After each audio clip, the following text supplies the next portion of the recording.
Olá, bem-vindos ao Inglês Sem Filtro, eu sou a Isis e hoje eu vou te contar um pouco do porquê que eu realmente resolvi criar esse canal, do porquê que eu tô aqui para falar isso tudo para você e qual que é a minha história para eu poder fazer tudo isso, né? O que que me dá respaldo para poder, o que que me dá bagagem para poder trazer esse conteúdo aqui para você. Então, fica aí, que você vai gostar.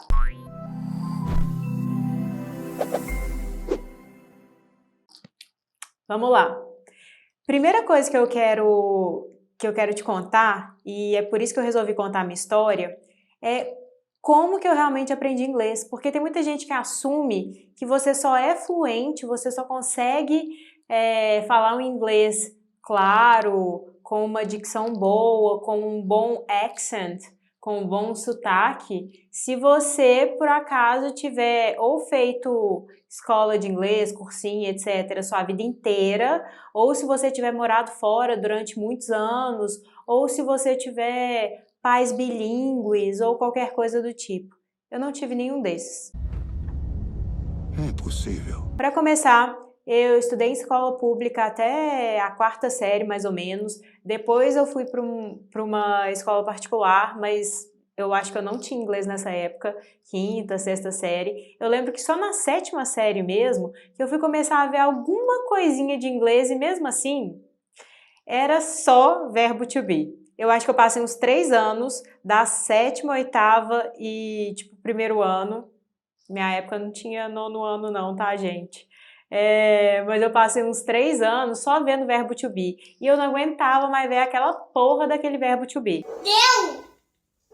Deu pro nós! Porque primeiro que eu ainda confundia. Eu não entendia que you repetia, eu não sabia qual que ligava com qual. E, meu filho, eu arrumava a maior confusão. Eu acho que na sétima série eu não peguei recuperação não, mas eu quase peguei recuperação, porque a professora ainda não me curtia tanto, e eu lembro que eu fui fazer um trabalho e era para fazer uma maquete de uma casa e tal, sabe o que que eu fiz? Eu fui no The Sims. Quem aí joga The Sims? Comenta aí. Eu era a louca do The Sims, fui no The Sims, montei uma casa toda bonitinha, tirei foto dos cômodos, fui no Paint, na época era Paint, fui lá no Paint, botei o nome dos cômodos em inglês, provavelmente deve ter escrito errado ainda, porque my spelling's horrible. Eu sou péssima na... Como que chama isso? Spelling? Ixi! Na hora de escrever as palavras, eu às vezes mudo a letra de lugar e eu faço isso em português, tá? Se vocês verem alguma coisa errada por aqui, no meu site, no meu Instagram, etc., saiba que acontece. Acontece no português, acontece no inglês, eu cometo erros. Se você ainda tem algum problema com erros, assiste o primeiro vídeo, que eu acho que você vai se beneficiar muito. Não tenho problema, eu cometo erros mesmo, and I own it. E eu assumo eles, eu bato no peito e falo, é meu erro. Mas então, vamos lá. Eu coloquei isso e eu lembro que esse trabalho, gente, essa professora me xingou tanto, mas me xingou tanto. Por que não era assim? Por que não sei o quê? Por que nananã? E eu não peguei recuperação por pouco, mas foi assim, muito por pouco. E isso me deixou um trauma, mas me deixou um trauma que eu achava que eu nunca ia aprender inglês na vida. Para piorar, a minha melhor amiga da época, ela ainda era fera em inglês. Eu lembro até hoje, Leonora. E ela falava inglês bem pra caralho já naquela época, porque naquela época só quem já tivesse morado fora e não era tão comum assim, ou quem tivesse feito cursinho a vida inteira, e olhe lá. Então, eu lembro que rolava essa comparação, não entre a gente, mas até da professora, de outras pessoas assim, e eu ficava naquela, eu nunca vou falar inglês igual a Leonora. Eu olhava e eu já tinha desistido na sétima série, quando eu comecei a perceber alguns hábitos que ela tinha.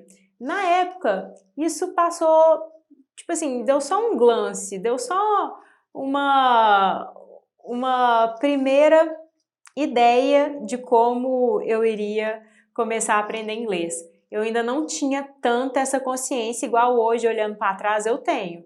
Que eu vejo o quanto os hábitos dela influenciaram muito nela ser boa em inglês. Mas aí, tô te contando isso tudo. É isso, gente, eu conto histórias. Mas aí eu tô te contando isso tudo porque eu lembro que lá na 7ª série, 8ª série, aí quando eu cheguei no 1º ano, que foram aulas de inglês mais reais, também não foi aquela coisa uau, mas foram aulas de inglês muito mais práticas, de conversar e tudo mais. Ainda tinha um pouco aquela coisa da gramática, de ter que aprender, de ter que decorar, mas era menos. E aí a coisa começou a mudar para mim. Principalmente porque eu amava Blink-182, Backstreet Boys. Quem aí nunca ouviu Don't Go Breaking My Heart? Comenta aqui se tem alguém que é da minha idade, que pegou essa fase, porque eu acho que talvez vocês não saibam a idade que eu tenho ainda, apesar de eu ter falado no primeiro vídeo, talvez vocês não lembrem. Se lembrar, comenta aqui também. Quero ver quem assistiu. Mas então, nessa época eu escutava essas músicas e eu queria muito aprender, eu queria muito saber o que falava as músicas, mas mais ainda, eu queria conseguir cantar certo. Eu não queria ficar lá só no cantando sem aparecer nada, sem conseguir falar nada, só ficar no mumbling, só ficar balbuciando coisas que não fariam sentido. E aí eu comecei a me interessar muito por inglês, eu comecei a pesquisar muito inglês e eu comecei a criar um vínculo afetivo que foi o que me trouxe até aqui hoje. Isso tem 15 anos, então agora já devo fazer o cálculo aí da minha idade, né? Foi há 84 anos. Ai, gente, eu brinco demais com isso mesmo, porque eu não ligo. Então, de lá pra cá, meu inglês evoluiu muito e continua evoluindo. Claro, ele não parou, ele não está estagnado. Ele vai melhorando cada dia mais. Mas o que eu quero te contar é que assim, você não precisa de ter tido uma infância que você foi bilíngue, você não precisa de ter tido a oportunidade de aprender inglês com 2 anos de idade, com 3 anos de idade, igual eu já tive alunos que começaram nessa época. Sim, eu tive alunos baby, eu já dei aula de baby até, I don't know, 60 years, de bebês até quase alunos de 60 anos, mais ou menos, ao longo de todos esses anos. E na época que eu dava aula para criança, eu via muito essa preocupação das mães porque elas não sabiam falar inglês. Então elas queriam muito que o filho aprendesse. Mas eu quero te contar que independente da idade que você tiver, você consegue aprender inglês, você pode aprender inglês e pode ser muito mais fácil que você imagina. Se você souber hackear a sua mente, se você souber alguns truquezinhos, que é para isso que eu criei esse canal. Por isso que eu queria gravar esse vídeo, porque eu quero desmistificar toda essa ideia que a gente tem em torno do inglês, de que é difícil, de que é penoso, de que só quem morou fora muito tempo consegue, de que só quem estudou 10 anos consegue. Qual que é o seu? Qual que é a ideia que você tem na sua cabeça que é fixa e que você acha impossível de aprender inglês? Qual que é seu porquê você não faz ainda? Comenta aqui para mim nesse vídeo. Eu quero saber o seu porquê. Eu quero saber o porquê você ainda não está se dando essa chance, porquê você ainda não está se dando esse presente, porque, gente, inglês abre tantas portas e é muito mais que só profissional. Eu estou falando de conhecimento ilimitado. Vale ilimitado porque hoje em dia com a internet você pode chegar aonde você quiser, você pode aprender o que você quiser se você souber inglês.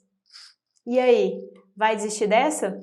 Então, se você gostou desse vídeo, dá um like aqui, por favor. Se você quiser ver mais e embarcar nessa jornada comigo, se inscreve no canal, se inscreve, que você não tem noção do tanto de coisa que tá vindo por aí, do tanto de presente que eu vou te dar esse ano, para você conseguir destravar seu inglês, destravar essa fluência e colocar esse barco para navegar aí nessas águas internauticas. Eu dou umas filosofadas, gente. E aprender de fato a se comunicar com confiança, com clareza e sem medo de errar.